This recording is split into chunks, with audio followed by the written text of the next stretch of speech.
Welcome to TG24 TV. నేను సమర్థ.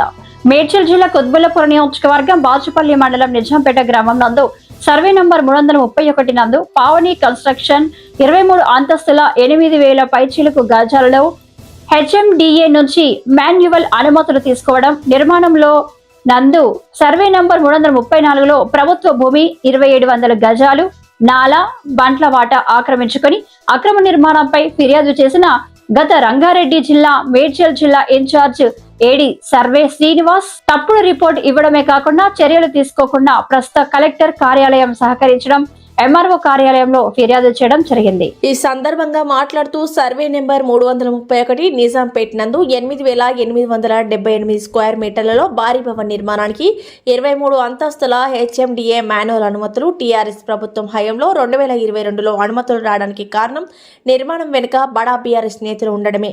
కానీ నిర్మాణం జరుగుతున్న వాస్తవ పరిస్థితులను చూస్తే వారి సర్వే నెంబర్లు 331 దాటుకొని ప్రభుత్వ భూమి సర్వే నెంబర్ 334 నందు ఆక్రమించుకొని 2700 స్క్వేర్ యార్డ్ నాలా ఆక్రమణ బండ్లబాట ఆక్రమించుకొని అక్రమ అనుమతులు పొందడం జరిగింది.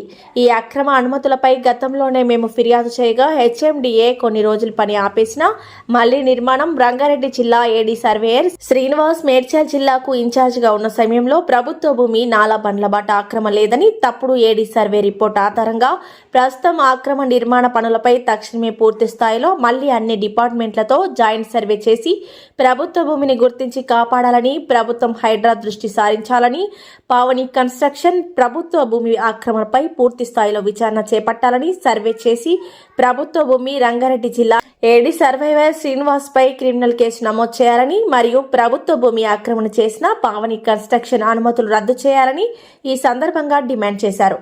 ఈ కార్యక్రమంలో చందు, అరుణ్ రావు, శ్రీనివాస్ తదితరులు పాల్గొన్నారు.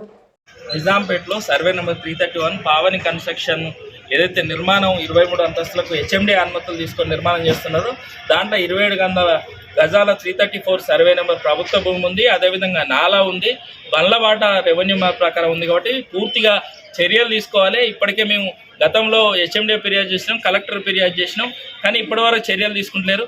ఏదైతే పావని కన్స్ట్రక్షన్లో ఈ 3 అంశాలు ఏదైతే చెరువు నాలా, తర్వాత రోడ్డు, తర్వాత ప్రభుత్వ భూమి కబ్జాపై మేము ఫిర్యాదు చేసినప్పుడు ఏదైతే మేడ్చల్ జిల్లా సర్వేయర్ ఎవరైతున్నారో ఏడీ సర్వేయర్ ఎవరైతున్నారో శ్రీనివాస్ అనే వ్యక్తి గతంలో హైడ్రా కేసు, రీసెంట్గా ACB కేసులు ఉన్న ఒక దొంగ చేసిన పనికి ఈరోజు ప్రభుత్వ భూమిని కూడా ప్రైవేట్ భూమిగా వాళ్ళ దాంట్లో ఏమీ అక్రమం లేదని రిపోర్ట్ ఇస్తే గత MRO సపోర్ట్ చేయడం, అదేవిధంగా ఆ రిపోర్ట్ ఆధారంగా మేము ఫిర్యాదు చేసిన చర్యలు తీసుకోకుండా ప్రస్తుత కలెక్టర్ మను చౌదరి గారు కూడా ఇప్పుడు అక్రమాన్ని సక్రమం చేసే పనిలో పడ్డారు.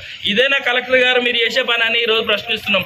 ఏదైతే పావని కన్స్ట్రక్షన్లో 2700 గజాల ప్రభుత్వ స్థలము, నాలా, రోడ్డు ఉంటే కూడా వారికి ఈరోజు పాత దొంగ రిపోర్టు శ్రీనివాస్ ఇచ్చిన దొంగ రిపోర్ట్ను ఆధారంగా చేసుకొని ఏడీ సర్వే శ్రీనివాస్ ఇచ్చిన రిపోర్ట్ను ఆధారం చేసుకొని సక్రమం చేయడం ఇది పద్ధతి అని అడుగుతున్నాం. ఇప్పటికైనా కలెక్టర్ ఏదైతే ఉందో తన వైఖరి మార్చుకొని పూర్తి స్థాయిలో రెవెన్యూ ఇరిగేషన్ మున్సిపల్ అధికారులతో సర్వే చేసి ప్రభుత్వ భూమిని గుర్తించి అనుమతులు తక్షణమే రద్దు చేసి నిర్మాణం ఆపేసి ప్రభుత్వ భూమి ఏదైతే ఆక్రమించారో దానిపైన కూల్చివేసి చర్యలు తీసుకోవాలని, అదేవిధంగా ఏడీ శ్రీనివాస్ పైన మరొక క్రిమినల్ కేసు నమోదు చేయడమే కాకుండా దానికి సహకరించిన అధికారుల పైన కూడా చర్యలు తీసుకోవాలి. HMDA ఈ విధంగా అక్రమార్కులకు మాన్యువల్ అనుమతులు ఇచ్చి బీఆర్ఎస్ ప్రభుత్వంలో జరిగిన దరిద్రం ఇదే. మాన్యువల్ అనుమతులు ఇస్తారు అక్రమాలు చేయడానికి, ఇదే మాన్యువల్ అనుమతే మొదటి ఒక స్టెప్గా కనిపిస్తుంది. దానికి ఏడీ శ్రీనివాస్ దొంగ ఇది సక్రమం చేసిండు. మరి ఆ సక్రమాన్ని ఏదైతే ఇప్పుడు మళ్ళీ అక్రమాన్ని మేము ఫిర్యాదు చేస్తే సక్రమం చేయడానికి ప్రస్తుత కలెక్టర్ ఏ విధంగా ప్రయత్నాలు చేస్తున్నాడో ఇప్పటికైనా మానుకోవాలని హెచ్చరిస్తున్నాం. ఏదైతే పావని కన్స్ట్రక్షన్లో పూర్తి స్థాయిలో సర్వే చేసినాక మాత్రం ప్రజలు కొనుక్కోవాలని మేము ఈ సందర్భంగా ప్రజలకు విన్నవిస్తున్నాం. హాయ్ అండి, నేను మీ Satyashri. Please do subscribe TG24 TV.